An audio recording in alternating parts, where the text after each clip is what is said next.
سخی اللہ کے قریب اور جہنم سے دور ہوتا ہے۔ فرمان مصطفیٰ صلی اللہ تعالی علیہ وسلم ہے، سخی اللہ تعالی جنت اور لوگوں کے قریب ہوتا ہے اور جہنم سے دور ہوتا ہے۔ بخیل یعنی کنجوس، بخیل اللہ تعالی جنت اور لوگوں سے دور ہوتا ہے اور جہنم سے قریب ہوتا ہے۔ فرمان نبوی ہے، جاہل سخی اللہ تعالی کو، عابد بخیل یعنی عبادت گزار کنجوس سے زیادہ پسند ہے۔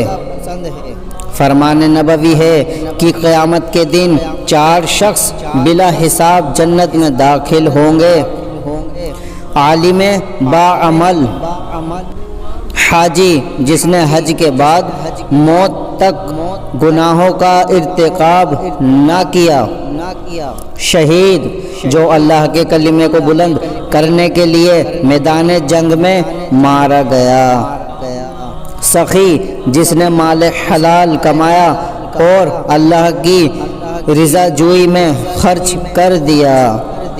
یہ لوگ ایک دوسرے سے اس بات پر جھگڑیں گے کہ جنت میں پہلے کون داخل ہوتا ہے۔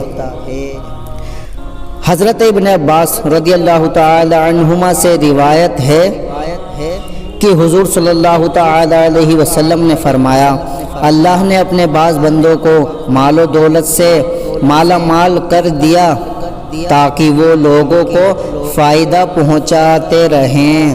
جو شخص فائدہ پہنچانے میں پس و پیش کرتا ہے، اللہ تعالیٰ اس کی دولت کسی اور کو دے دیتا ہے۔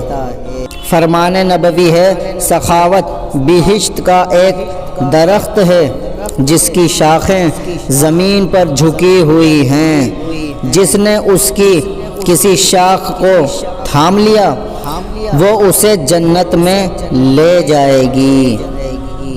حضرت جابر رضی اللہ تعالی عنہ سے مروی ہے، حضور صلی اللہ تعالی علیہ وسلم سے پوچھا گیا کہ کون سا عمل افضل ہے؟ آپ نے فرمایا، صبر اور سخاوت۔ حضرت مقدام بن شریح رحمۃ اللہ تعالی علیہ اپنے والد اور اپنے جد سے روایت کرتے ہیں، ان کے دادا نے حضور کی خدمت میں عرض کی کہ مجھے ایسا عمل بتلائیے جو مجھے جنت کا مکین بنا دے۔ آپ صلی اللہ تعالی علیہ وسلم نے ارشاد فرمایا، مغفرت کے اسباب میں سے کھانا کھلانا، سلام کرنا اور خوش اخلاقی ہے۔ اسلامی معلومات کے لیے سبسکرائب کیجیے، ہماری لیٹسٹ ویڈیو کے لیے بیل آئیکن پریس کیجیے۔